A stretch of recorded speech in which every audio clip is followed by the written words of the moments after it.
باللہ من الشیطان الرجیم بسم اللہ انا اعطیناک الکوثر فصلی لربک وانحر ان شانئک هو الابتر۔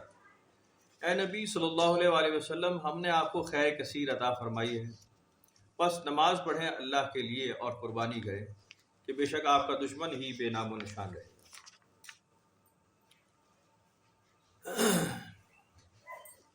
نبی پاک صلی اللہ علیہ وسلم کو اللہ تعالیٰ نے تمام نعمتوں سے نوازا، لیکن ظاہر ہے کہ آپ کے صاحبزادوں کی جو زندگی تھی وہ زیادہ نہیں رکھی۔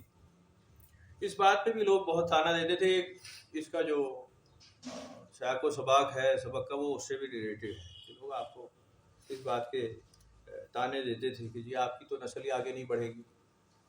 تو اللہ تعالیٰ نے فرمایا کہ جو آپ کی امت ہوگی ماننے والے وہ خیر کثیر کی طرح ہیں، وہ بڑی تعداد میں ہوں گے، اور آپ کا نام و نشان تو اللہ تعالیٰ ہی قائم رکھنے والا ہے، دشمن ہی بے نام و نشان رہے گا۔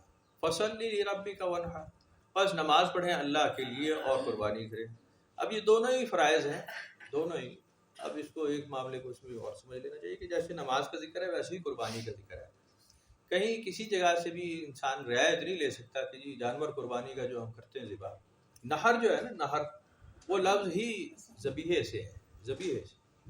نہر کا مطلب ہی خون کا جاری کیا جانا ہے جانور کا۔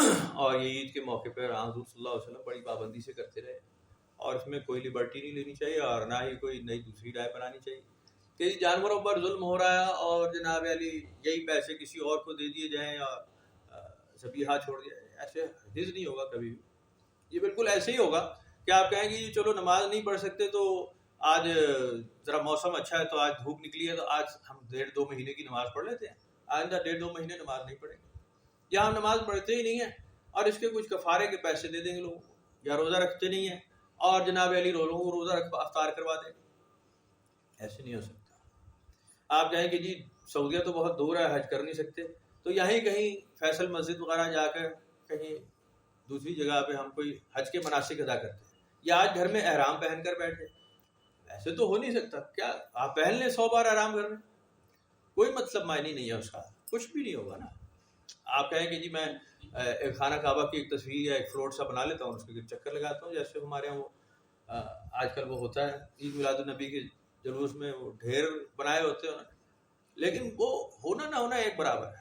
یا آپ کہیں کہ جناب علی ہم پاکستان میں یا ہندوستان میں یا امریکہ میں یا انگلینڈ میں ایک خانہ کعبہ بنا لیتے ہیں تاکہ وہاں کے ریزیڈنٹس جو ہیں وہیں پہ حج کر لیں، خانہ کعبہ کا طواف کریں۔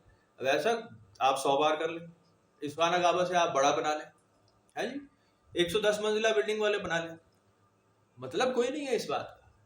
یہ کہ حج تو ہوگا ہی وہاں جا کر جہاں اللہ تعالیٰ نے فرما دیا، وہ تو حرم ہی جانا پڑے گا اور حرم مکہ ہی جانا پڑے گا۔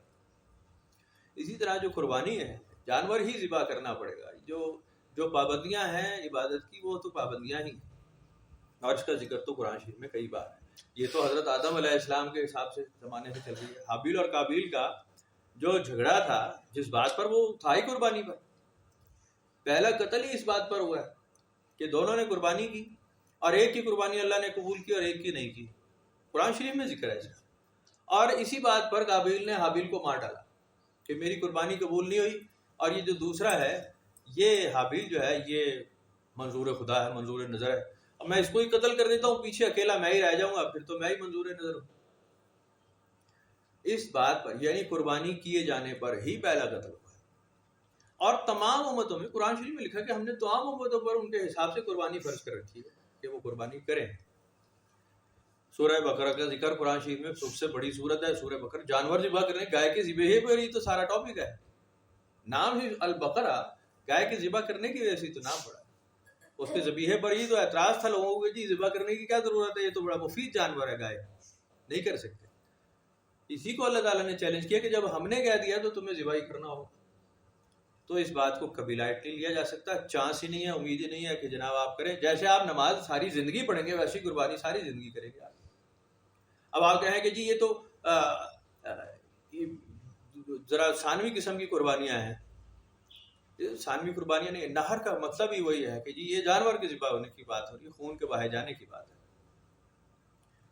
اور خیر کثیر، الکوثر، وہ جو کوثر کا ذکر ہے جنت میں، وہ ایک اور چشمہ ہے، وہ بالکل موجود ہے، جہاں نبی پاک صلی اللہ علیہ وسلم ضرور اپنے امتیوں کو پلائیں گے وہاں سے، بالکل ٹھیک ہے۔ اور خیر کثیر کا ذکر یہاں کوثر سے مراد امت مسلمہ بھی ہے، جو ایمان والے ہوں گے وہ بڑی تعداد میں ہوں گے ہمیشہ، نافرمانوں کی بھی بڑی تعداد ہوگی، لیکن فرما برداروں کی بھی بہت بڑی تعداد ہوگی، جو ایماندار ہوں گے اور اللہ کے رسول کے لیے عبادت کریں گے صرف۔ ان نشانیہ کا ولبتر کہ آپ کا دشمن ہی بے نام و نشان رہے گا۔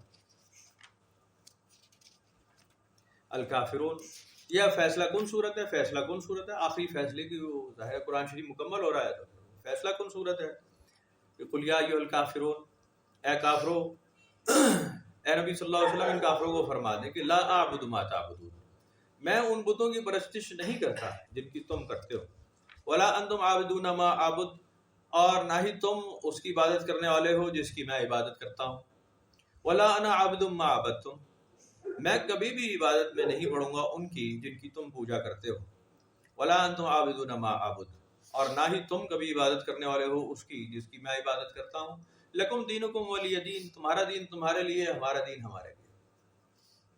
فیصلہ کن بات ہے کہ جی ہم نے اللہ کا کلام پہنچا دیا آپ کو۔ اللہ تعالیٰ نے قرآن شریف میں کئی بار نبی پاک صلی اللہ علیہ وسلم کو یہی بات کی ہے کہ اے نبی صلی اللہ علیہ وسلم آپ نے ان کو پیغام پہنچا دیا ہے، کوئی ایمان لاتا ہے تو ٹھیک ہے، نہیں لاتا تو ٹھیک ہے، اس کا فیصلہ میں خود کر دوں گا، پڑا رہنے دیں ان کو نافرمانی کے ذلت کی زندگی میں پڑا رہنے دیں، ان کا فیصلہ میں خود کر دوں گا۔ تو یہ فیصلہ کن ایک صورت ہے قرآن شریف میں کہ جی آپ نہیں مانتے تو کوئی بات نہیں، آپ اپنا کریں، جو شرک بدعت جو کرنا ہے، جو حلال حرام ملانا ہے وہ ملاتے رہو، ہم نے تو تمہیں دین پہنچا دیا۔ نبی پاک صلی اللہ علیہ وسلم نے، میں نے پہلے بھی یہ بات کی، نبی پاک صلی اللہ علیہ وسلم نے باقاعدہ تاکیداً کئی بار صحابہ کرام سے سوال کیا اور ان کو بتایا کہ میں نے تم تک تمام کا تمام دین پہنچایا ہے، میں نے کوئی بات چھپا کر نہیں رکھی، جو مجھے اللہ نے کہا میں نے سارے کا سارا تمہیں بتا دیا، اس میں کچھ بات چھپی ہوئی نہیں ہے، کوئی بات ڈھکی ہوئی نہیں ہے، کوئی ایسا سوال نہیں رہ گیا جس پہ تم کہو جی یہ بات ہمیں پتہ نہیں چلی کہ دین میں اس کو کیا کرنا تھا، میں نے تمہیں اس کا بالکل مکمل معلومات دے دی ہے، کوئی چیز چھپا کر رکھی ہے۔ اور مکمل معلومات ہے کیا؟ مکمل معلومات ہے کیا؟ بس اتنی کہ اپنے آپ کو سیدھا رکھنا ہے، آپ نے فار ایور، ہمیشہ خود کو ہمیشہ سیدھا رکھنا ہے۔ ممنوعات مکروہات کا ذکر ہے، حدود اللہ کا ذکر ہے، اس کے نزدیک نہیں جانا، تو بس محکمات کا ذکر ہے کہ ان پہ عمل ضرور کرنا ہے، جو فرائض ہیں ختم بات، 10 بھی نہیں بنتے گن کا، اس سے بھی کم بنتے۔ سورہ النصر، بسم اللہ الرحمن الرحیم۔ اذا جاء نصر اللہ والفتح، اور جب آن پہنچے اللہ کی مدد اور فتح نصیب ہو جائے، ورأیت الناس يدخلون فی دین اللہ افواجا، اور جب آپ دیکھیں لوگوں کو کہ وہ داخل ہو رہے ہیں اللہ کے دین میں فوج در فوج، فسبح بحمد ربک واستغفر، تو بس تسبیح کرتے رہیں، اپنے رب کی پاکی بیان کریں اور مغفرت طلب فرماتے رہیں کہ انہ کان توابا، بے شک وہ بہت توبہ قبول فرمانے والا ہے۔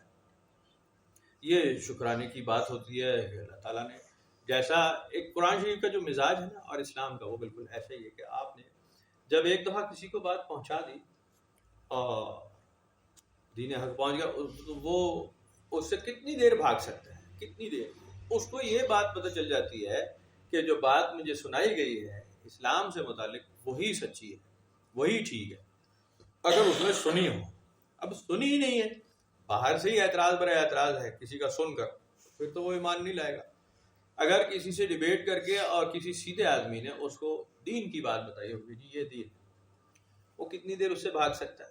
آخر لوٹ کر اسے اسلام پر ہی آنا پڑے گا، فطرت سلیم پر آنا پڑے گا۔ تو لوگ ظاہر ہے کہ جب اسلام کا نفاذ ہوا اور قرآن شریف سنایا گیا لوگوں کو، تو پھر ایسے ہی نبی پاک صلی اللہ علیہ وسلم کو فرمایا گیا کہ آپ جب دیکھتے ہیں کہ لوگ فوج در فوج دین میں داخل ہو رہے ہیں تو تسبیح کرتے رہیں اور پاکی بیان کرتے رہیں اور توبہ استغفار کرتے رہیں، لوگوں کو بھی یہی سکھائیں کہ وہ بہترین توبہ قبول فرمانے والا ہے۔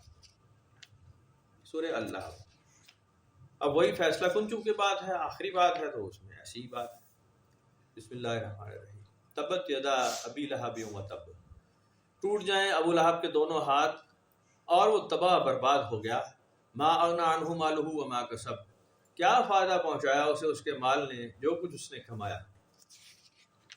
سیصلی نارا ذات لہب وامرأتہ، ان قریب وہ شعلوں والی آگ میں جھونکا جائے گا اور اس کی بیوی بھی، حمالۃ الحطب، بدبخت ایندھن کٹھا کرنے والی، فی جیدہا حبل من مسد، کہ اس کے گلے میں منج کی رسی ہوگی۔ بالکل ایسا ہی ہوگا نافرمانوں کا آخری انجام یہی ہے۔ جیسے جہاد فی سبیل اللہ کا ذکر ہے قرآن شریف میں، بڑا واضح ذکر ہے، اب اس کو کوئی آپ ٹوسٹ نہیں دے سکتے۔ بڑے لوگوں نے کوشش کی ہے جہاد کے نام کو ٹوسٹ دینے کی کہ جی یہ جو ہے لوگوں کا قتل کرنا نہیں ہے اور اب جنگ کے جہاد کی صورتحال بدل گئی۔ ایسا ہے نہیں، کبھی ایسا ہوگا نہیں۔ جو موذی ہوگا، جو دشمن ہوگا، جو آپ پر جان لیوا حملہ کرے گا، اس کے ساتھ تو دست بدست جنگ ہی ہوگی، تلوار کی ہی جنگ ہوگی، اسلحے کی ہی جنگ ہوگی، اور اس کو زیر ہی کیا جائے گا۔ دوسرا کوئی مطلب اس کا لیا ہی نہیں جا سکتا، امکان ہے۔ نافرمانی کی ایک حد ہے، جب وہ اس میں آدمی پہنچ جائے تو وہ ریورس بیک نہیں ہوتا، وہ باز نہیں آتا اپنی شرنگیزی سے۔ اس کا قرآن شریف میں کئی بار ذکر ہے کہ پھر اس کو تو تلف ہی کیا جائے گا، اس کو تو ختم ہی کیا جائے گا۔ یہ نافرمانی کے اس حصے میں پہنچ گیا۔ کئی عیب، کئی گناہ ایسے ہیں کہ جس میں انسان ریورس کرتا ہی نہیں، واپس مڑتا ہی نہیں، تو اس کے لیے سزا ہی ہوتی ہے۔ میں نے پچھلے سبق میں بھی شاید بات کی تھی کہ ہاتھ کاٹے جانے کا ذکر بھی قرآن شریف میں جو ہے نا چور کے لیے، وہ اسی وجہ سے کہ چور جب چوری کر لیتا ہے نا تو وہ چوری کا عادی ہو جاتا ہے، وہ باز نہیں آتا، وہ کرتا ضرور ہے۔ چاہے وہ الفاظ کی چوری ہو، چاہے وہ سوچ کی چوری ہو، چاہے وہ مال وال کی چوری ہو، وہ چوری کرتا ضرور ہے۔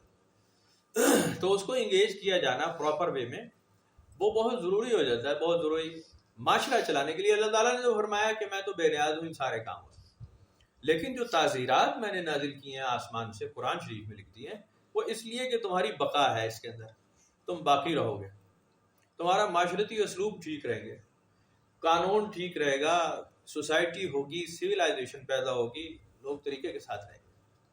ورنہ بے روی پھیل جائے گی۔ آج اگر ڈنڈا آپ ہلکا کر دیں تو دیکھیں جناب علی، چور بازاری کس طرح بڑھتی ہے، پھیلتی ہے۔ دیر ہی نہیں لگائیں گے، کوئی چیک بیلنس اگر نہ رکھیں آپ، بیڑا غرق ہو جائے گا، تباہی لگ جائے گی۔ تو ابو لہب کا بھی یہی معاملہ تھا اور اس کی بیوی کا بھی یہی، کنفرم نافرمانوں میں سے نافرمان ہے۔ جیسے فرعون کا ذکر ہے قرآن میں، فرعون تھا، اور قارون کا ذکر ہے کہ یہ نافرمان تھا، تو پھر اس کو غرق ہی کیا جاتا ہے، اور کیا کیا جاتا ہے، اس کا اور کوئی علاج نہیں ہوتا، وہ توبہ استغفار نہیں کرتا۔ سورہ الاخلاص یہ بہت ہی قیمتی اور بہت ہی اعلیٰ اور عرفہ سورت ہے۔ بسم اللہ الرحمن الرحیم۔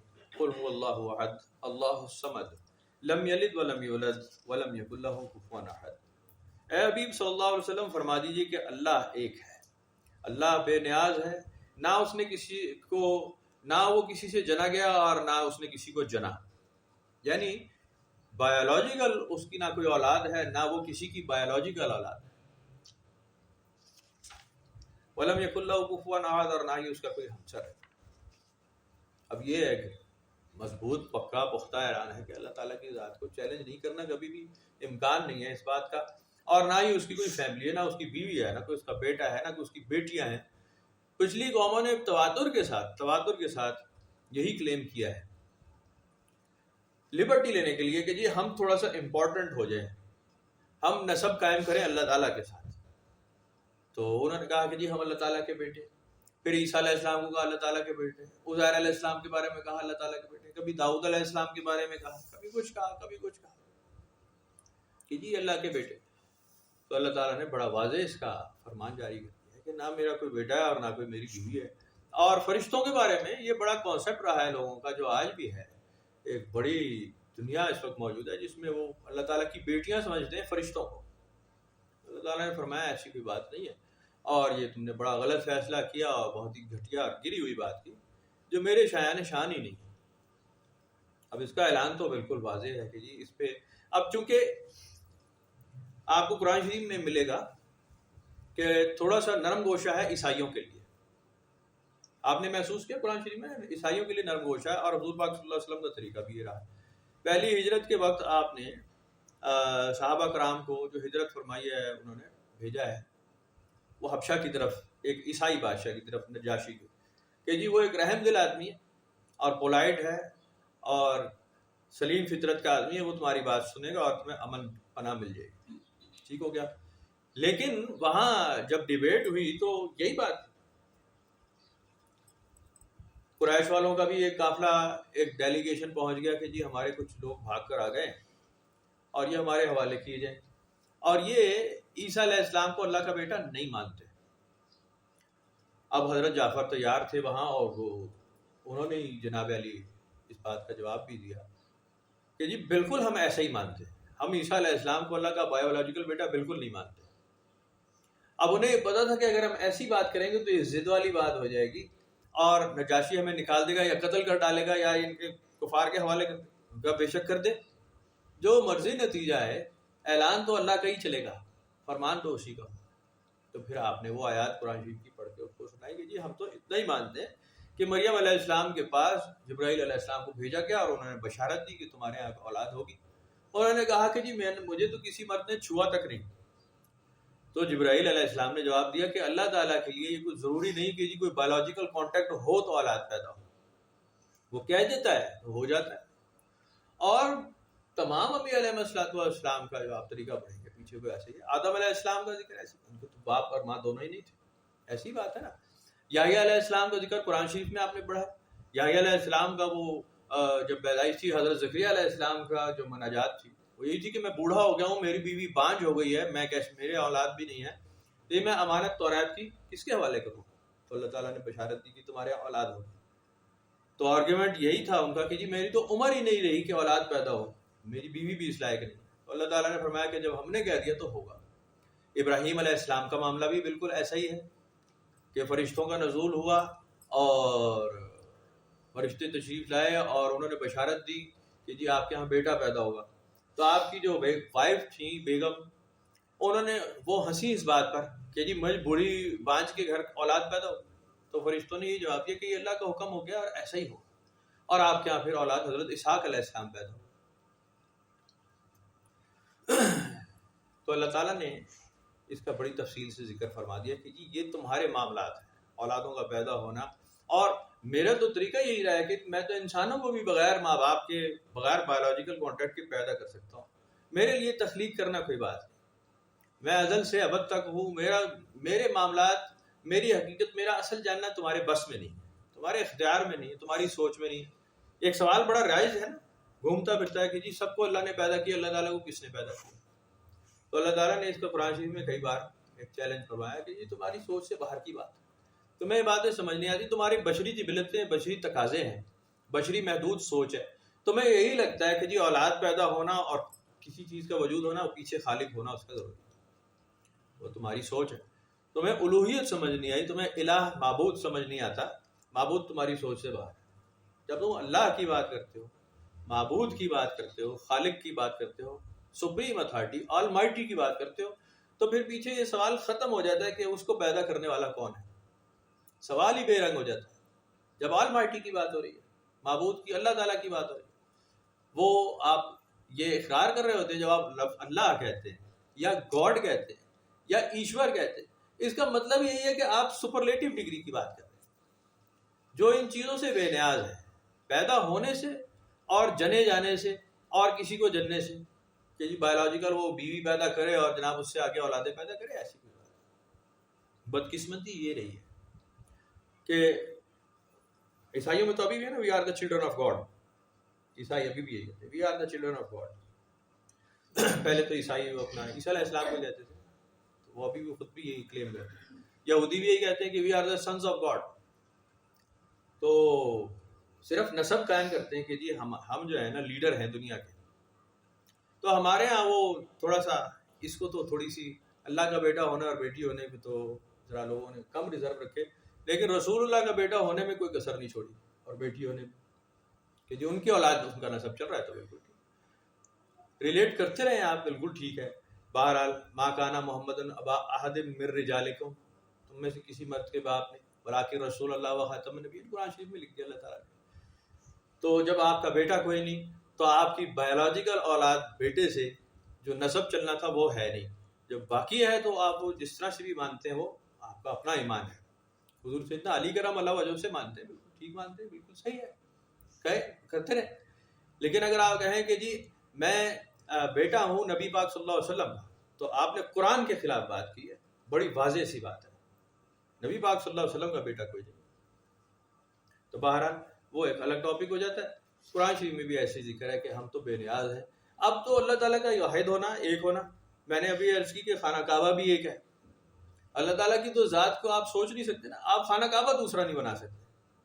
بنا کے دیکھ لیں آپ، کو چلے گا نہیں، فیل ہو جائے گا، سارا ختم ہو جائے گی بات.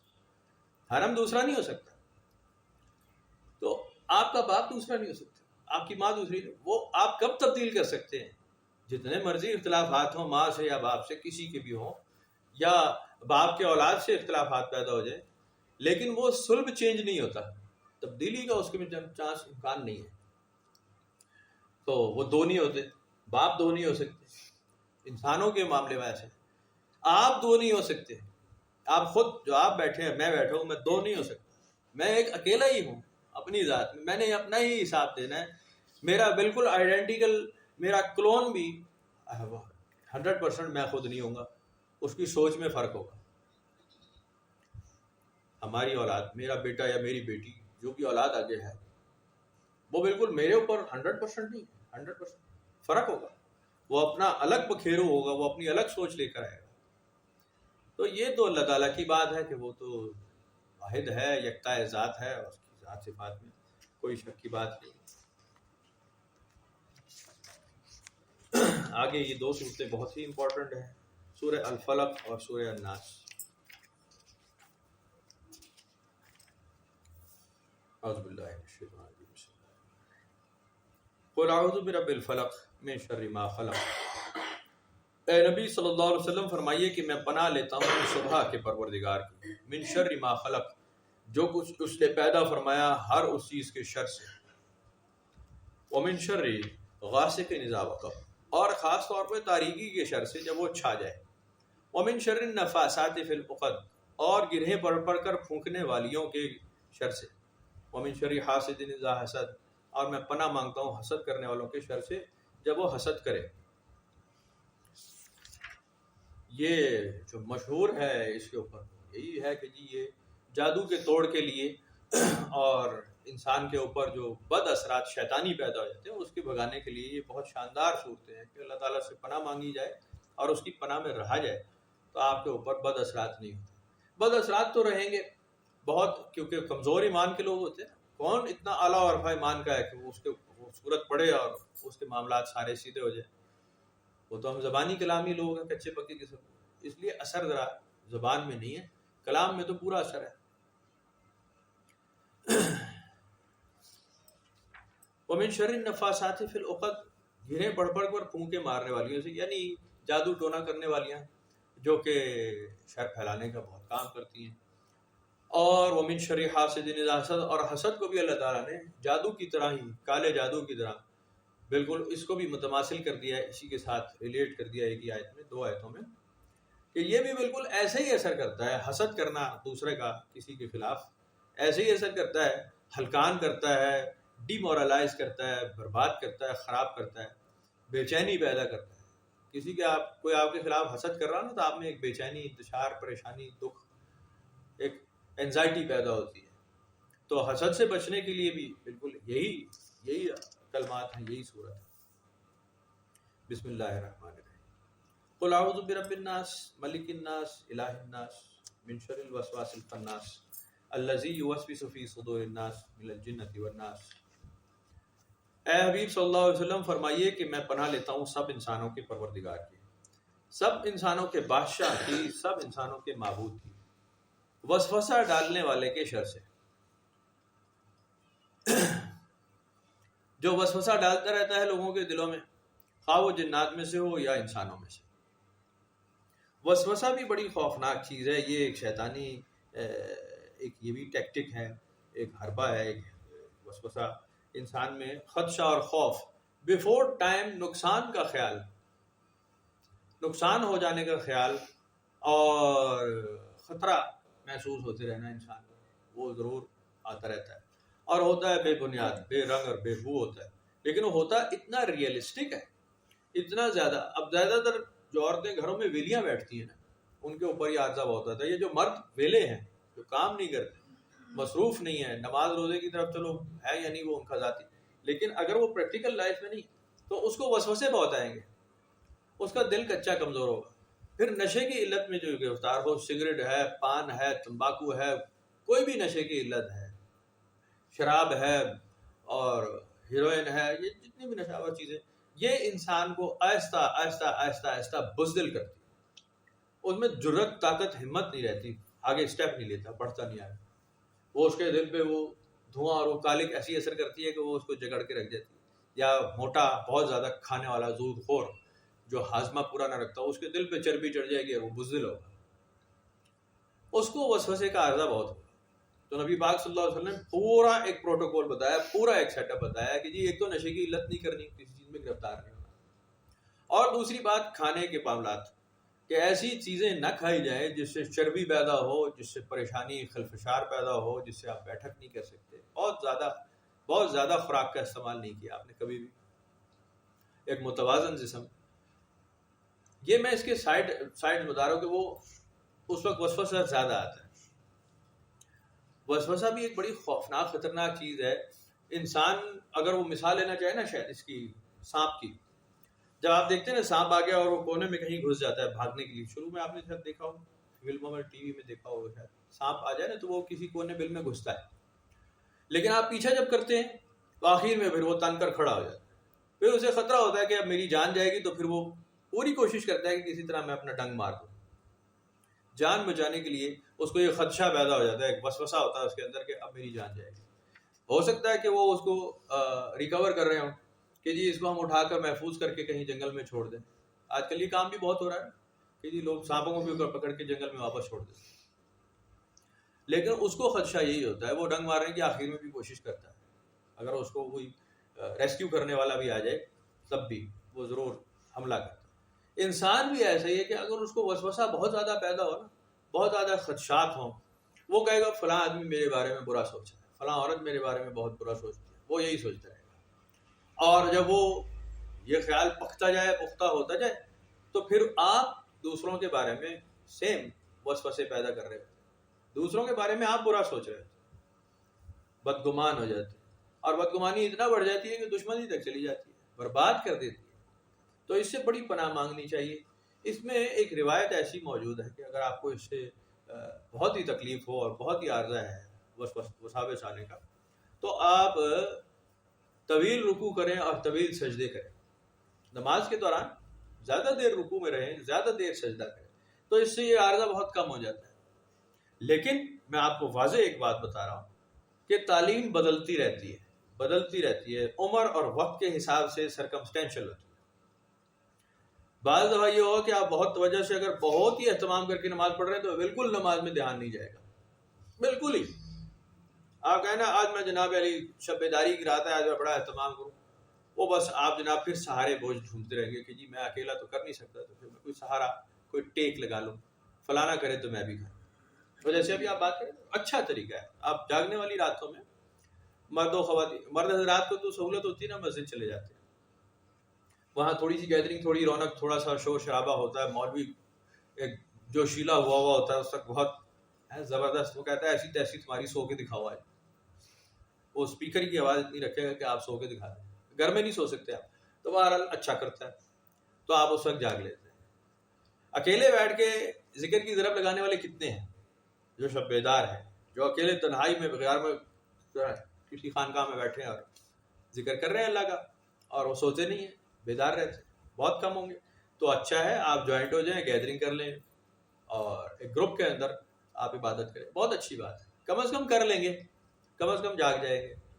تو بہرحال آپ جب بڑے اہتمام کے ساتھ نمازیں ادا کرتے ہیں نا، تو پھر ایک کا دھیان دوسرے، دوسرے کا دھیان تیسرے، تیسرے کا دھیان چوتھے کی طرف جاتا ہے. اسی لیے آپ نبی پاک صلی اللہ علیہ وسلم کی جب سنت دیکھتے ہیں نا نوافل کی، رات کی عبادت، تو آپ نے انتہائی تنہائی میں اہتماماً اکیلے عبادت کی ہے، بالکل کسی کو ساتھ انوالو نہیں کیا، اکیلے. اور ترغیب بھی یہی دی ہے کہ بھائی اپنی اپنی عبادت کرے. رات کے وقت آپ بھی تہجد کی نماز اکیلے پڑھتے اپنے گھر کے اندر، اور ایک بار جب آپ نے مسجد میں پڑھی تب بھی آپ نے خیمہ لگا کر پڑھی کہ جی میں اس کی نہ جماعت کراؤں گا اور نہ ہی مجھے کوئی دیکھے، میں یہ میرا پرسنل وقت ہے، میں اپنی عبادت کروں. اسی لیے کہ آپ کو یہ ول پاور پیدا کرنی ہے کہ آپ کسی وقت انڈیپینڈنٹ ہو کے اللہ کے حضور پیش ہوں. سال میں 2 راتیں 3 راتیں تو ہوں، پورا سال نہ صحیح، کہیں تو آپ ایسا ہو کہ جناب علی آپ بالکل ہمت حوصلہ برقرار رکھیں اور کہیں کہ نہیں آج میں نے کام کرنا ہے. ہوگا وہی جو ہم پچھلی محفل میں ڈسکس کر چکے کہ یہ حال میں 2-3 بار ہوتا نہیں، یہ سال کے 365 دن ہی کریں گے تب ہی ہوگا.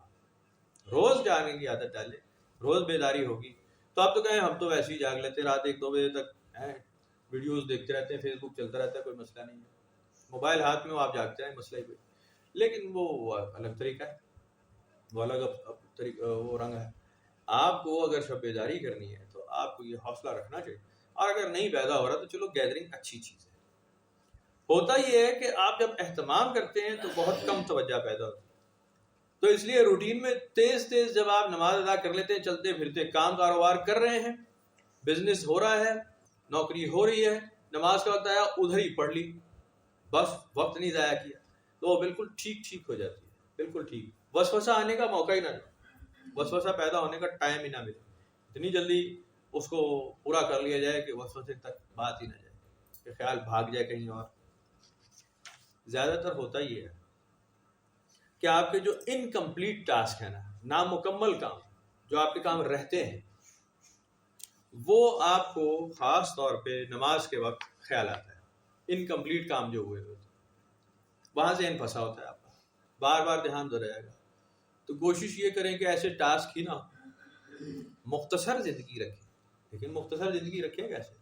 انارکی پھیلی ہوئی ہے جگہ جگہ، پیسے کمانے کا خدشہ وسوسہ ہے کہ آج ہی کما لو سارا، نہیں تو کل تو ہم پتہ نہیں کوئی ہمیں دے گا ہی. تو اس سے بدتمیزی، بے ایمانی، بدماشی پھیل رہی ہے، بیڑا غرق ہو رہا ہے، تباہی ہو رہی ہے.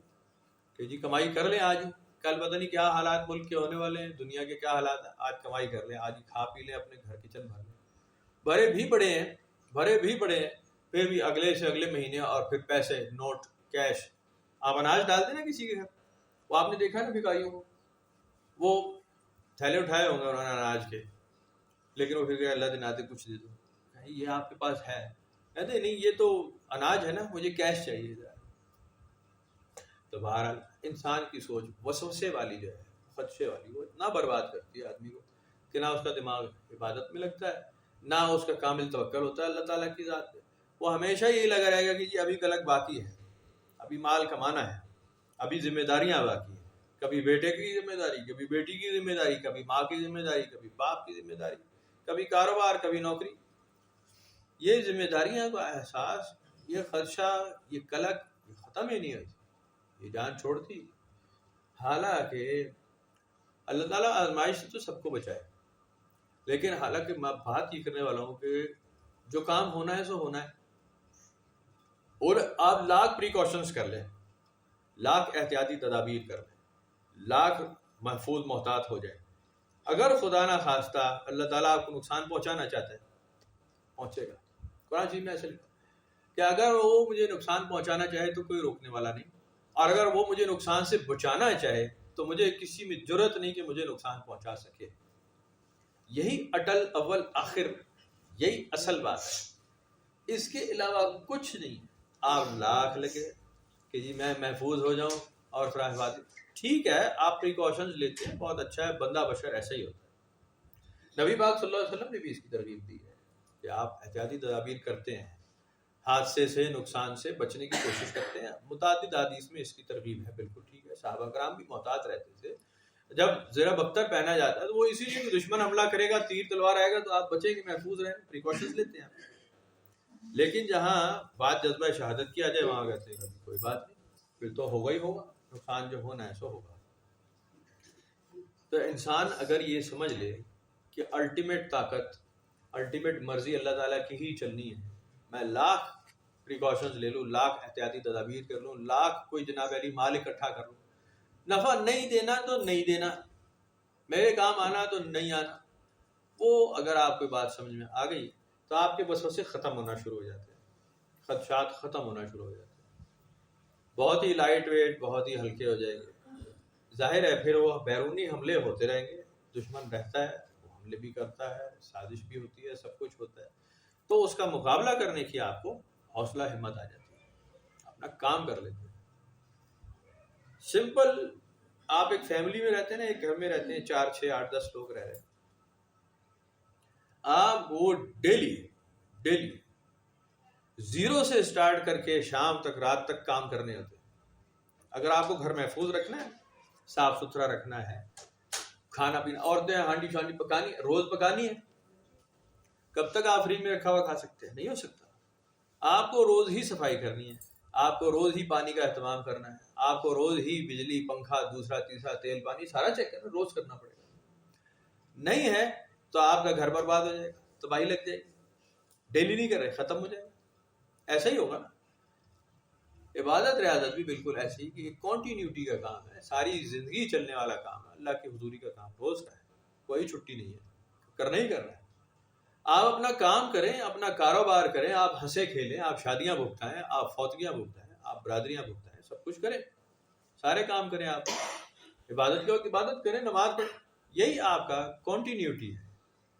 آپ اس میں اگر بریک لیں گے کام پھنس جائے گا, پھر آپ کے حوصلے ٹوٹ جائیں گے, پھر کام بڑھ جائے گا, پھر مشکل ہو جائے گا.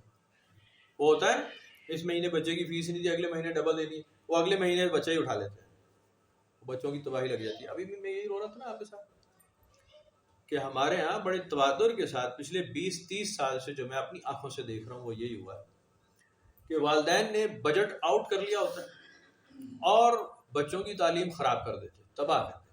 یا تو ادھار قرض لے کے پھر وہ بھگتاتے, اپنی کیپیسٹی سے اوپر کہیں داخلہ لیے ہوئے بچوں کے اسکول میں تباہی کی ہوئی. نہیں ہے تو فیسیں بڑھتی جا رہی ہے, وہ بچہ ہی اٹھا لیتے اور پھر وہ ڈال دیتے ہیں مدرسے میں کہ جی چلو حفظ کر لیں, یہ بڑے ثواب کا کام ہے. کریں آپ ثواب کا کام, بالکل کریں, لیکن آپ بھگوڑے تو نہیں ہیں یہ سوچ کے کریں. آپ اپنی ذمہ داری سے تو نہیں بھاگ رہے کہ آپ بچے پہ انویسٹ نہیں کرنا چاہتے, خرچ نہیں کرنا چاہتے, یہ بات تو نہیں پیچھے. اگر یہ چور بیچ میں ہے تو اس چور کو مارنا پڑے گا, اس کو پکڑنا پڑے گا. مدرسوں میں ظاہر ہے چندے کا اہتمام ہوتا ہے, وہ کھلے عام مانگ بھی لیتے ہیں, مولوی کا کوئی مسئلہ نہیں ہے, وہ جب چاہے مانگ لیں, ایمان والو چندہ دو, بیوی کا زیور بنوانا ہے, کوئی مسئلہ نہیں. وہ کہتا ہے جی مدرسے میں بچے رہتے ہیں, وہ ان کے کھانے پینے کا اہتمام, ظاہر ہے کہ وہ سچ بول رہا ہوتا ہے, اس کے اپنے بچے بھی مدرسے میں ہی رہ رہے ہوتے ہیں, وہیں رہتا ہے, وہاں ہوتا ہے سارا کام مفت. قرآن شریف حفظ کر رہے ہیں, مفت ہو رہا ہے, کھانا مل رہا ہے, بکرے آ رہے ہیں, چڑھاوے چڑھ رہے ہیں, ٹھیک ہو رہا ہے, بہترین فرسٹ کلاس نظام. اب اس میں ہوتا یہ ہے کہ آپ جو غیر رسمی تعلیم ہے نا, اسلامی حساب سے دیکھیں نا, رسمی تعلیم تو قرآن شریف بڑے سر آنکھوں پر, بالکل پڑھے آپ. کون ہے جو نہ پڑھے؟ بیوقوف آدمی ہوگا, وہ تو جاہل ہوگا. جو عرب کے لوگ ہیں نا, عرب کے لوگ, هو الذی بعث فی الامیین رسولا منہم یتلو علیہم آیاتہ ویزکیہم, سورہ جمعہ میں آیا ہے. ہم نے, اللہ تعالیٰ کی ذات وہ ہے کہ جس نے نازل کیا ایک نبی امیین میں ہے جی, انہی میں سے جو ان کا تزکیہ کرے, ان کو کتاب سکھائے, دین سکھائے. امیین کہا گیا عرب لوگوں کو جو عربی جانتے تھے, عربی جانتے تھے, شاعر تھے, ادیب تھے, بڑے فصیح البیان تھے, بلیغ اللسان تھے, کمال لوگ تھے, بہت اینشنٹ ان کی ہسٹری رہی ہے عربوں میں. عرب سمجھتے ہیں آپ عرب کا مطلب کیا ہے؟ عرب کا مطلب ہی لٹریٹ آدمی ہے, سیانہ. وہ باقیوں کو کہتے ہیں عجم, جاہل قوم ہے, جاہل لوگ. آج بھی عرب و عجم کو نا اوڑا کرتے ہیں کہ جی ہم عرب ہیں. عربوں کا مقصد یہ ہوتا ہے کہ یہ بہت پڑھے لکھے سیانے لوگ ہیں, شاعر, ادیب, لکھاری, کہانی گو, قصہ گو, مثالیں دینے والے, بڑے بڑے سیانے, جادو بیان جو ہوتے ہیں نا, وہ اس طرح کے. انہیں قرآن شریف میں اللہ تعالیٰ نے امیین قرار دیا اس لیے کہ وہ قرآن نہیں جانتے تھے. جو قرآن نہیں جانتا وہ امی ہے. بات سمجھ میں آ گئی؟ نبی پاک صلی اللہ علیہ وسلم کے بارے میں بھی جو امی کا لفظ آیا وہ اتنا ہی ہے. جب آپ نے قرآن شریف پڑھ لیا اور قرآن شریف کی تعلیم دے دی تو پھر آپ اس کے بعد امی نہیں ہیں. لیکن ساری دنیا کا اتفاق ہے, اس لیے میں بھی یہی کرتا ہوں, بالکل ٹھیک ہے کہ نبی پاک صلی اللہ علیہ وسلم امی ہے, ٹھیک ہے. لیکن آپ کی فصاحت, بلاغت ہے جی, وہ قرآن شریف سے جب مزین ہو جاتی ہے پھر امی ہونے کا, ان پڑھ ہونے کا کوئی مقصد نہیں ہے. اس بات میں یہ بے تکی بات رہ جاتی, بچگانا رہ جاتی. تو قرآن شریف تو آپ پڑھیں گے, مدرسے میں جائیں, قرآن شریف پڑھیں, لیکن آپ کو کیا لگتا ہے یہ نعوذ باللہ کہ بہت چھوٹی سی کتاب ہے, چھوٹی سی بات ہے جو ایسی راہ چلتے مفت خوروں کو اور مشٹنڈوں کو اور صدقہ خیرات کھانے والوں کو ہی سکھائی جائے. کوئی سیانہ بیانہ آدمی, کوئی پڑھا لکھا آدمی نہ سیکھے.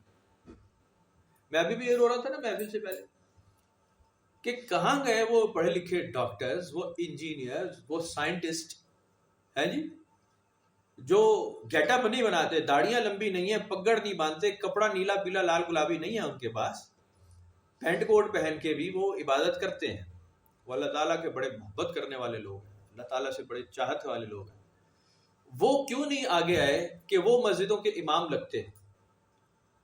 ایک ڈاکٹر آتا بڑی سی گاڑی میں ہے جی، کسی بڑے ہسپتال کا ایم ایس ہوتا اور وہ امام مسجد بھی ہوتا، یا ایک سائنٹسٹ آتا ہے جی، وہ جناب، یا یونیورسٹی کا ایک ڈین ہوتا، وہ جناب علی وہ وہاں سے جماعت کرانے مسجد میں آتا.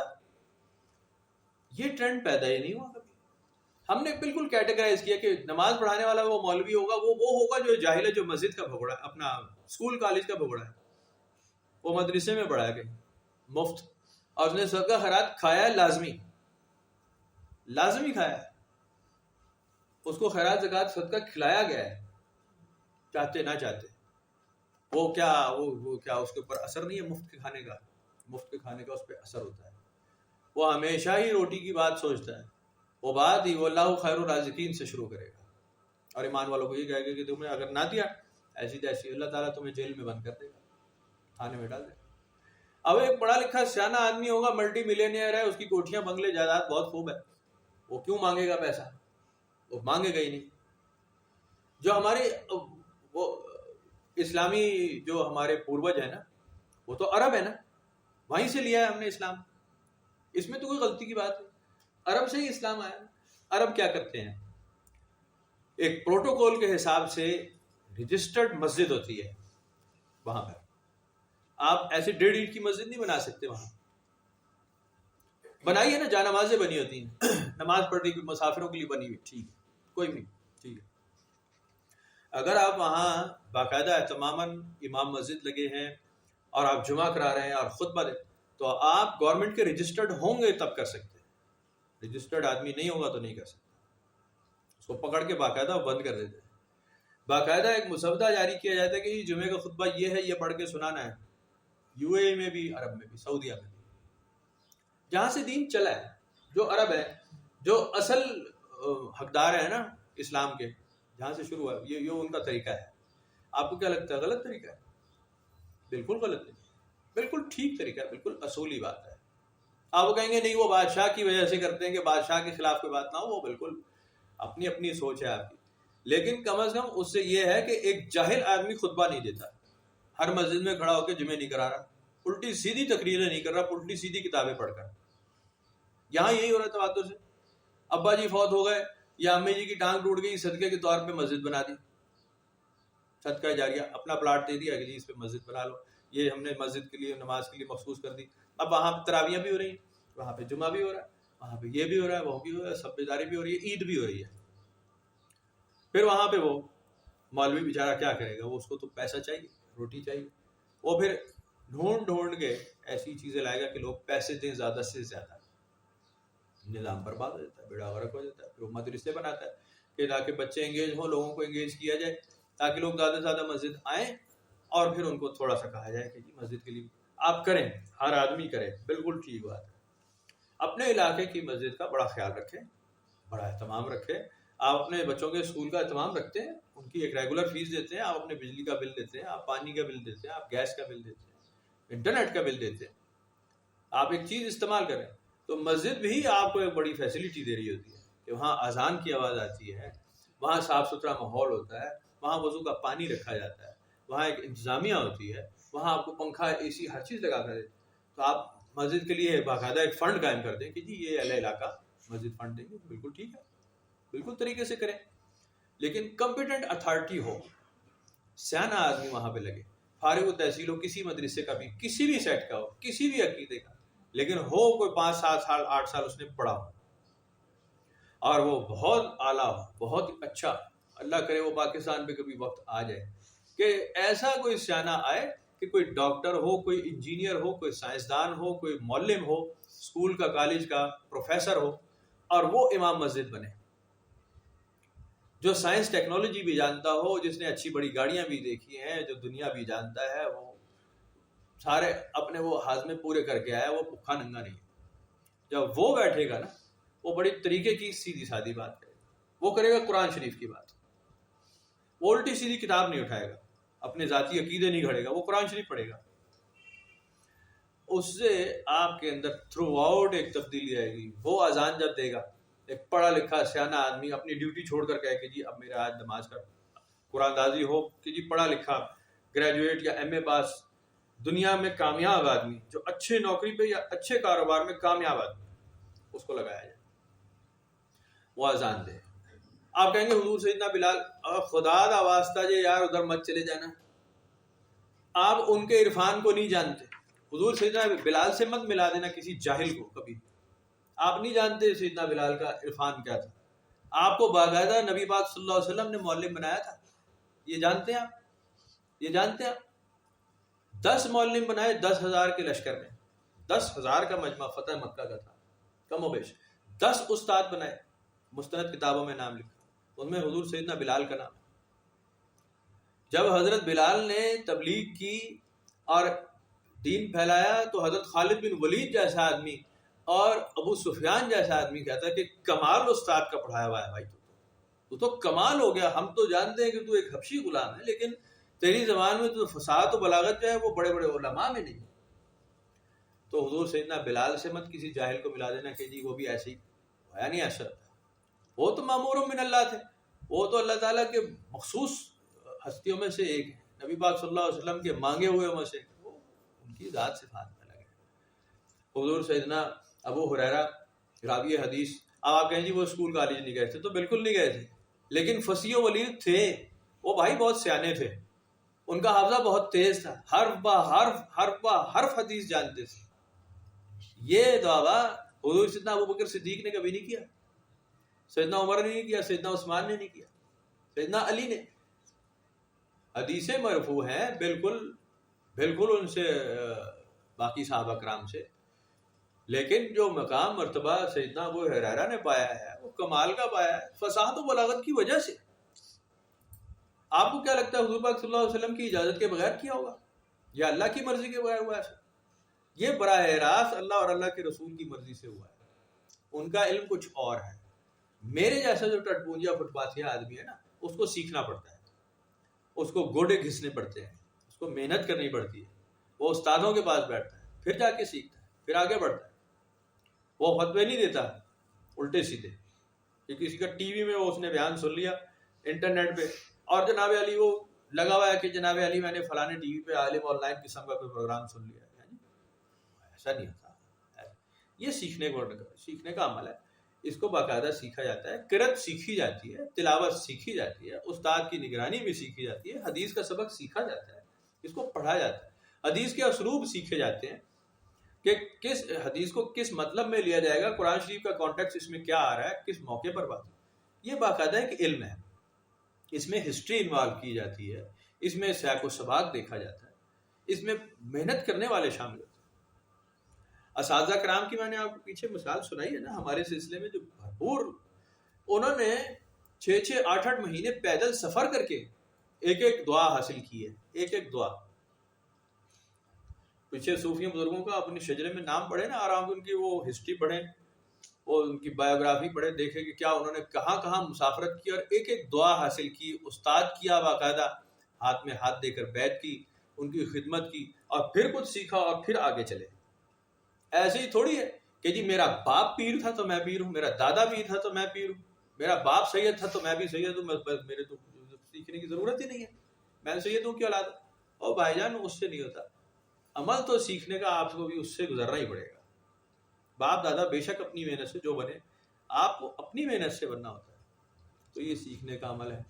یہ اللہ تعالیٰ کی مہربانی ہے کہ اگر آپ کو قرآن شریف پڑھنے کا شغف ہو جائے، قرآن شریف ہو، آپ اس کو اپنے ٹوٹی پھوٹی سوچ عقل سے پڑھ لیں، ٹھیک ہے، کوئی پریشانی نہیں. کسی تفسیر کو مت پڑھیں، کوئی حرج نہیں. ٹائم نہیں ہے تو ٹھیک ہے، آپ کم از کم روٹین پر تو رہیں، کسی گروپ میں تو رہیں، انڈیویجول رہیں، جیسے بھی رہیں، چلتے پھرتے پڑھیں ضرور. تمام علماء کرام، تمام مفسرین بڑے محنتی گزرے ہیں پیچھے. چاہے دیوبندی تھے، چاہے اہل حدیث تھے، چاہے اہل سنت تھے، چاہے بریلوی تھے، چاہے کچھ تھے، بڑی محنت کی ہوئی ہے تب کہیں جا کے تفسیریں اکٹھی ہوئی ہے، بڑی محنت ہوئی ہوئی ہے، بڑے معتبر ہیں سارے کے سارے، آپ پڑھیں سب بالکل پڑھیں، لیکن اپنا دماغ یہ نہ ہو کہ آپ تفسیروں میں ہی پڑھ جائیں، تفسیریں پڑھنی شروع کر دیں کہ اس میں کہانیاں سنو کس نے کیا کیا، ایسے نہ کریں، کتاب کو کتاب رہنے دیں، وہ عربی میں ہی ہے، آپ کو وہیں سے سیکھنا پڑے گا، آپ کو عربی ہی سیکھنی چاہیے، بہت آسانی سے سیکھی جا سکتی، کوئی بھی لینگویج بہت آسانی سے سیکھی جا سکتی، کوئی اتنا مسئلہ ہے، تو اس کو پڑھنے کا عمل جاری رکھیں۔ اور اگر آپ کو صوفیوں بزرگوں کے راستے سے شغف ہے تو پھر تو قرآن شریف کے باہر بھائی جان آپ جا ہی نہیں سکتے، حدیث کے بغیر تو آپ کر ہی نہیں سکتے، مستند صحیح حدیث آپ کو پتہ ہوگی، آپ باقاعدہ بڑے ادب طریقے سے حدیث کا سبق سیکھیں گے تب آپ صوفی ہو سکتے ہیں، بزرگوں کی تعلیم سیکھ سکتے ہیں، ورنہ ایسا کر چھڑیا تو جناب انہیں پھڑ چھڑیا تو ایسا کر چھڑیا، بس وہ کرتے رہو پھر ایسے ہی ہے جی، بس جس نے ہاتھ میں ہاتھ دیا اس کے بیڑے ہی پار ہے، بس نعرے لگاتے رہو اور جناب چڑھاوے چڑھاتے رہو اور چادریں سر پہ رکھ کے بھاں بھاں بھاں روتے رہو، بس کرتے رہو بھائی جان، بڑا مزہ آتا ہے اس میں، ہے جی، فلانے عرس پاک پہ جا رہے ہیں، فلانے عرس پاک پہ جا رہے ہیں، فلانی مجلس، فلانی محفل، فلانا یہ، فلانا وہ، فلانی تبلیغ، آپ کرتے رہیں، ادھر سے اٹھے اس مسجد میں، ادھر سے اٹھے اس مسجد میں، آپ کرتے رہیں، اس مزار سے اٹھے اس مزار میں، اس مزار سے اٹھے، پھرتے رہیں آپ، عمل تو سیکھنے کا ہے، سیکھیں گے تو چلیں گے، نہیں سیکھیں گے تو ایسی ایڑیاں رگڑ کے گھٹنے گھس کے فارغ ہو جائیں گے۔ اب ہوتا کیا ہے، میں تو اس کا براہ راست ایکسپیرینس کر رہا ہوں نا آج کل، جب آپ کو سیکھنے کے عمل سے گزارا جاتا ہے، سیکھنے کے عمل سے کہ بھائی جان یہ سیدھا راستہ ہے، یہ سیکھو، تو زیادہ تر لوگ ٹوٹ جاتے ہیں، نہیں چلتے آگے، وہ کہتے نہیں حتمی بات بتاؤ، آخری ختم، کامل بتاؤ، بس بقا باللہ فنا فی اللہ کی سبق دو آج ہی، بھائی لے لیں آپ سبق، فنا فی اللہ اور بقا باللہ کا سبق لے لیں، کیا ہو جائے گا اس سے، ہے جی، آپ کہیں کہ جی میں بس ابھی انڈر میٹرک تو ہوں لیکن میں ڈائریکٹ برین سرجری کا مجھے آج ہی سبق دے دو، تو لے لیں آپ سبق، کتابیں بھری پڑی ہیں، انٹرنیٹ ہے، آپ گوگل کر لیں، آپ لے لیں برین سرجری، دیکھ لیں، ویڈیو ہے، سٹیپ بائی سٹیپ بتا رہا ہے، ختم ہو گئی، آپ سرجن پھر بھی نہیں بنیں گے، یہ بھی گارنٹی ہے، نہیں بنیں گے، وہ بڑے گوڑے گھس کے بنا ہوتا ہے، بڑی جان ماری ہوتی ہے، ہارٹ سرجن نے، برین سرجن نے بڑی جان ماری ہوتی ہے، انجینئر جو ہوتا ہے، مشینیں بنانے والے دیکھیں آپ نے، ڈائی میکرز، مشین بنانے والے، آپ کو کیسے کیا لگتا ہے وہ کتنی محنت سے وہ مشین بنی ہوتی ہے جو ٹھکٹک ٹھکٹک ٹھکٹک ٹھکٹک چل رہی ہے اور ہزار برتن نکال رہی ہے، مشین آف کی برتن بننا بند ہو گیا، اس میں را مٹیریل ادھر سے ڈالا، ادھر سے وہ جناب ڈائی پہ بنتا جا رہا ہے، نکلتا جا رہا ہے، وہ مشین بنانے والا دماغ کتنا ہوگا، کیا وہ ایسے راہ چلتا ٹٹپونجیا صدقہ خیرات کھا کے بنا ہے، یا آپ صدقہ خیرات کھا کر ہی یہ سارا کر لیں گے، نہیں کریں گے کچھ بھی، آپ کو تو اینٹ بنانے کا، گارا گوندنے کا عمل سیکھنا ہوتا ہے، ہم نے گارا گوندا ہے نا خود، اوپر چھت پہ ڈالنا تھا، تو ہمیں پتہ چلا ہمیں تو خبیثوں کو یہ بھی نہیں آتا، مٹی میں کیا چیز ملائی جائے تو گارا بنے گا اور کس طرح سے اس کی لپائی ہوگی، یہ تو ہمیں سیکھنا پڑا بھائی، باقاعدہ جو اس کام کو جانتے تھے، جب آئے انہوں نے ہمارے سامنے کام کیا، پھر ہمیں پتہ چلا کہ اس میں یہ چیزیں ملتی ہیں، ایسے گندائی ہوتی ہے مٹی کی اور پھر گارے کا کچا لیپ ہوتا ہے، یہ سیکھنے بغیر سیکھے کیسے کر سکتے، ہو ہی نہیں سکتا، تو آپ خدا قرآن شریف کی بات کر رہے ہیں، کتاب کی بات، یا صوفی ہونے کی بات کر رہے ہیں، تو آپ صوفی بن جائیں، بزرگ بن جائیں، ولی اللہ کامل بن جائیں، لیکن صرف شیو کرنا چھوڑ دیں گے تو کچھ نہیں ملے گا، نائی کے پاس جانا چھوڑ دیں، بال لمبے ہو گئے، داڑھی لمبی ہو گئی، لو جی صوفی ہو گیا، ایسا نہیں ہے، ایسا نہیں، یہ سیکھنے کا عمل ہے، یہ بڑا مشکل ہے، اس کو سٹیپ بائی سٹیپ گوڑے گھس کے بڑے ادب کے ساتھ سیکھا جاتا ہے، جو ادب نہیں کرتا وہ کچھ نہیں سیکھ سکتا، حضور بابا جی کی آپ نے سنت دیکھی ہوگی، طریقہ دیکھا ہوگا کہ کوئی سیکھنا چاہتا ہے تو اس کی تو خوب چابی مروڑی ہوئی ہے، اور جو نہیں سیکھنا چاہتا اس کو جھک جھک کے سلام کرتے تھے، جی بسم اللہ، ان کے لیے بستر بچھاؤ بھائی، مسند لگاؤ، مہمان آئے، عزت دی، کھلایا پلایا، وہ سلام، خدا حافظ، بسم اللہ، ہے جی، سیکھنے والا تو بھائی جان وہاں پہ وہ ننگے پیاری پھرتا ہے نا، بات سمجھتے آپ، ایسا ہی ہے کہ نہیں ہے، حضور خواجہ فاروق حسن صاحب سرکار، رامپور انڈیا والے، ہمارے شجرے سے وہ بڑا ان کا معتبر نام ہے، حضرت شاہ محمد حسن صاحب کے خلیفہ، دونوں کا مزار رامپور میں انڈیا میں. ان کے خلیفہ اکبر ہوئے حضرت شاہ امیر حسن صاحب، جن کا مزار ساہیوال میں، ابھی جب اس پہ ہم گئے تھے دیکھا ہوا ہے نا آپ، تو ابھی جائیں گے انشاءاللہ کسی وقت لے کے جائیں گے. آپ گئے نا؟ ہاں، پیر بخاری صاحب کے قبرستان میں جن کا مزار ہے، یہ ان کے خلیفہ اکبر تھے، سیانے بیانے، اور سینکڑوں کی تعداد میں، ہزاروں کی تعداد میں ان کے معتقدین تھے. حضرت شاہ فاروق حسن صاحب بڑا نام، لیکن جو چابی لگی ہوئی تھی وہ انہی کو، سختی ان کے ساتھ ہی سب سے زیادہ تھی. سیکھنے کا عمل ایسے ہی ہوتا ہے، ایسے ہی نہیں ہوتا کہ جناب علی مسند پہ بیٹھا اور جناب علی بابو بن کے بیٹھا رہتا، بیٹھا رہے بسم اللہ. سیکھنے کے عمل سے گزرے گا، کوٹھالی میں سے پیسا جائے گا، پھر کہیں بن کر نکلے گا. تو اس کو قرآن شریف کو، یہ بہت اکثیر ہے، بہت آسان راستہ ہے، صوفیزم سیکھنا بہت آسان راستہ ہے. آپ قرآن شریف پڑھیں، ہرگز کبھی مت چھوڑیں، کبھی مت چھوڑیں، اس کو پڑھتے رہیں بڑی محبت، بڑے احترام کے ساتھ، بڑے ادب کے ساتھ، لیکن پڑھتے رہیں روز. یہ نہیں کہ جی آج میں 5 سپارے آج پڑھ لا سا. اب رمضان شریف آنا نا، بخار چڑھ جائے گا، میں جی 3 قرآن ختم کرنے. آپ 30 قرآن کیوں نہیں ختم کر لیتے بھائی؟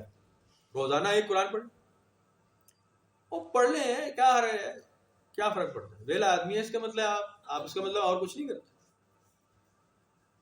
بھائی. کام کاروبار کرنے والا آدمی تو ایک پاؤ بھی مشکل سے پڑے، جو اپنی ذمہ داریاں کر رہا ہوگا، نوکری کر رہا ہے یا کاروبار کر رہا ہے یا اپنے کام کاج، یا اپنے بچوں کو دیکھ رہا ہے یا اپنی بیوی کو دیکھ رہا ہے یا بیوی شوہر کو دیکھ رہی ہے، ہانڈی روٹی کر رہی ہے، بچوں کا سنبھال رہی ہے، برتن جھاڑو کر.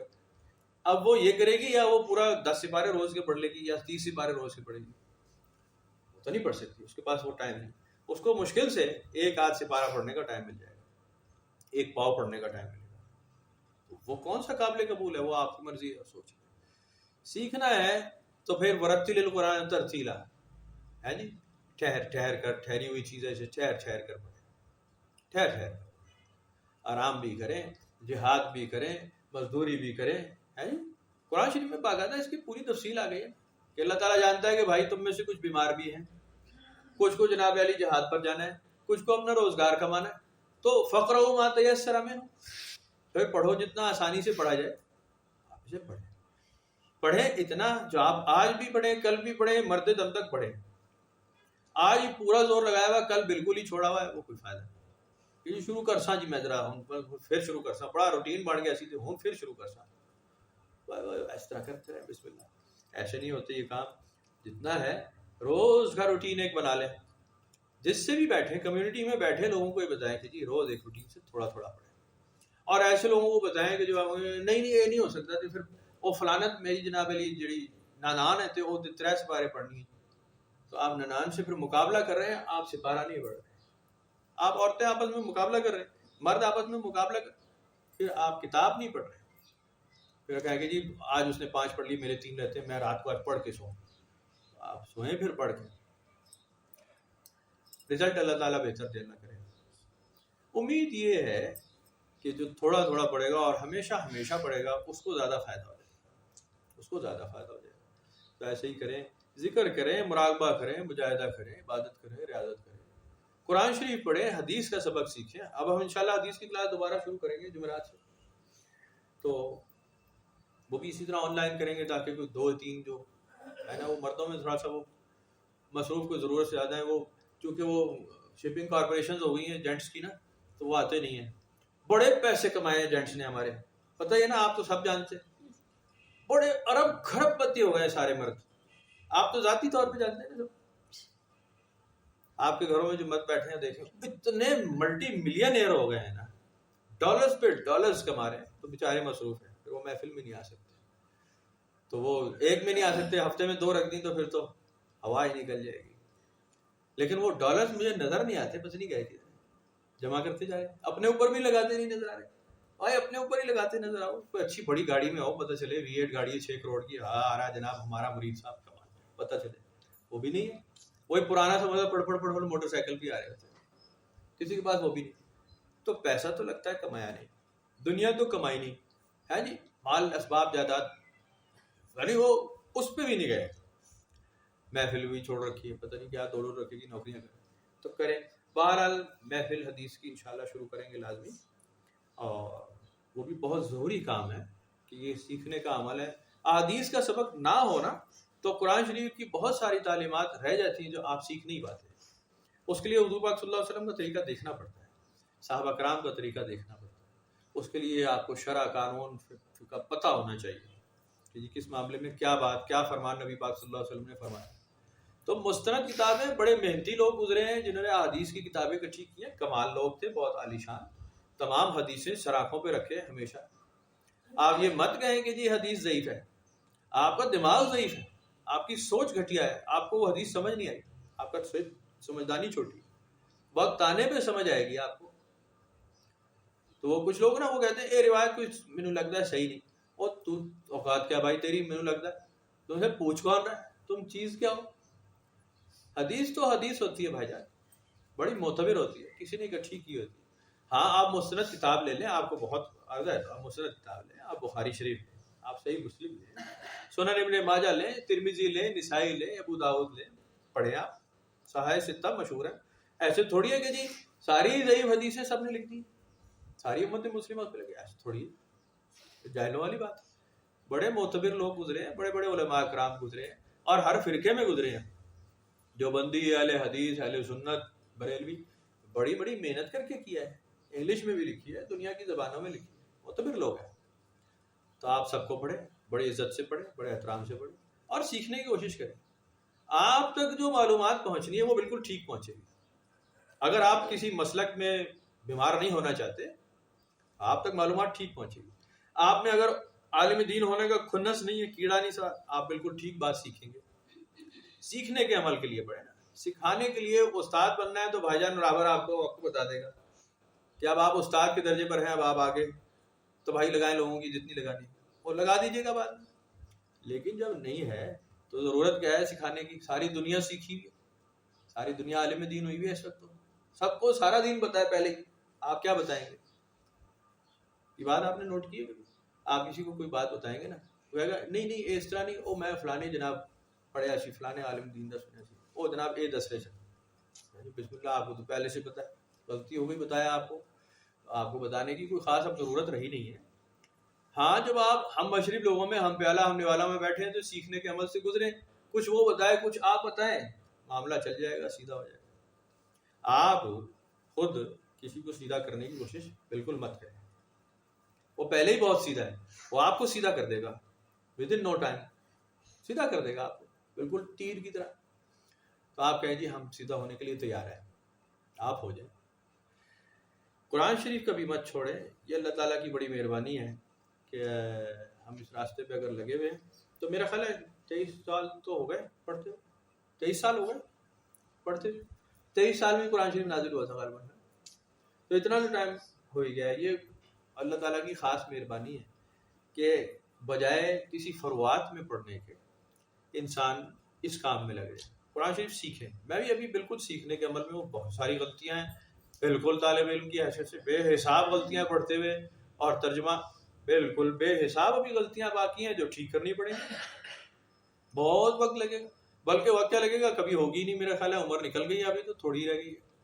دوسری کوشش یہ کریں کہ آئندہ آنے والا جو وقت ہے نا, اب یہ جو ہم بیٹھے نا اس میں 40 سے اوپر والے تقریباً کچھ تھوڑے ہوں گے, اس میں زیادہ تر کا یہ معاملہ ہے کہ آہستہ آہستہ آہستہ آہستہ ہم اب نکلتے جائیں گے. آج ایک گیا, کل دوسرا گیا, تیسرا گیا, موت کا وقت آہستہ آہستہ آپ قریب آ رہا ہے. تو اتنا ضرور کر جائیں کہ جو پیچھے آپ کے جا رہنے والے ہیں نا, اولاد میں, اسباب میں, وہ یہ نہ ہو کہ موقوف ہی ہو جائے بالکل, وہ 2 3 4 کم از کم ایسے بنا جائیں جو آگے اس کو لے کے چلتے رہے, معاملہ آگے چلتا رہے. اور وہی یہ 1 نمبر سیکھنے والے عمل سے. ایسا نہ ہو کہ وہ آئندہ آنے والے وہ جناب انٹرنیٹ مافیا ہی بن جائے, نہ جی الٹی سیدھی حرکتیں, یا پھر وہ کسی وہ ڈھبڑ اچھل کود والی نعتوں میں پڑ جائیں, چھلانگے میں مارے, یا عرس میں میلے اور وہ جناب شنک بجا کے وہ سمجھے کہ جی یہی عبادت تھی. ہے جی قوال کو ایسے ایسے بیلے پھینک کر وہ سمجھے بس دین یہی تھا. اتنا نہ, سیکھنے کا عمل جاری ہو. آئندہ آنے والوں کو کم از کم اتنا ضرور تیار کریں, ان میں شوق پیدا کریں, ان کو ویڈیوز سنائیں, اپنے بچوں کو, گھر والوں کو, دیگر احباب کو, ان کو کہیں جی یہ سنیں اور اس کو غور سے سنیں اور اس کو پڑھیں اور سیکھیں اور قرآن شریف اٹھائیں اور کوئی نہ کوئی ٹائم نکالیں. عادت پڑ گئی نا ایک دفعہ جس کو قرآن شریف پڑھنے کی عادت پڑ گئی وہ بس چھوڑ نہیں سکتا، سوال نہیں، کمال ہو جائے گا. اور آواز نکال کر پڑھے، من من نہ کریں، آواز نکال کر پڑھیں، لفظ پر رک رک کر پڑھے، کہاں مد ہے کہاں چھوٹی مد ہے، کھڑا زبر ہے کھڑی زیر ہے زبر ہے پیش ہے، تلفظ کے ساتھ کوشش کریں. نہیں سمجھ آ رہی، بے حساب آسانی ہوگی. اب تو موبائل سب کے پاس ہے، ڈاؤن لوڈ کر لیں، بس جس آیت پہ کلک کریں گے وہی آپ کو 7 8 10 قسم کی اس میں قرأت موجود ہے، دنیا بھر کے لوگوں کی، پاکستانیوں کی بھی ہے، انڈینز کی بھی ہے، عرب بھی ہے، مصری بھی ہیں، سارے ہیں. وہ آپ سن لیں کہ اس کو صحیح تلفظ کے ساتھ کیسے پڑھا جاتا ہے، اس کو سیکھیں. اگر آپ ایک پاؤ یا ایک صفحہ بھی روز کر لیں، رمضان میں یہ رکھ لیں تو بہت کافی ہے. بجائے اس کے کہ آپ بڑی اونچی لمبی چھلانگیں مارے، تو بسم اللہ مارے چھلانگیں کرتے رہیں. لیکن کام وہ کریں جو دیر پا ہو، آگے تک چلے، آپ آسانی سے کر لیں، گھر والوں کو کوئی اعتراض نہ ہو کہ جی یہ تو بس مسلح بھی بیٹھا رہتا، یہ بھی مت ہو ہے جی ٹوپی ہی باندھے رہنے نے ہر ایسا نہ ہو، کسی کو اعتراض نہ ہو، اور سیکھنے کا عمل پیدا ہو. یہ گردنیں مارتے ہیں بالکل اللہ وہ آپ کریں، ذکر ہم کرتے ہیں بالکل، اب دوبارہ سے ہو رہا ہے تو کریں، آپ ذکر کی ضرب لگائیں، اپنے مناسب وقت پر لگائیں، ذکر کریں، مراقبہ کریں، ہر کام کریں. اتنے وقت کے لیے کریں کہ فیملی ڈسٹرب نہ ہو، کام کاروبار ڈسٹرب نہ ہو، نوکری ڈسٹرب نہ ہو، جو وہ آپ کا امپلائر ہے اس کو تکلیف نہ ہو کہ جی یہ تو بس مولوی ہو گیا اور اس کو نکالو دوسرا رکھو. ایسا نہ ہو، ضد نہ پیدا کرے، دوسرا خائف ہو جائے، بددل ہو جائے کہ جی بس یہ مولوی سارے ایسے ہی ہوتے ہیں، ایسا نہ. تو آپ سیکھنے کا عمل جاری رکھیں اور آہستہ آہستہ کریں تو پھر اس کے رزلٹ آتے ہیں. ٹھیک ہے جی، انشاءاللہ اب ہم نے نیا قرآن شریف وہ نئے سرے سے اب دوبارہ شروع کر لیں گے، پہلے سے علم شریف سے دوبارہ شروع ہو جائے گا. ٹھیک ہے، ابھی ہم مراقبہ کرتے ہیں.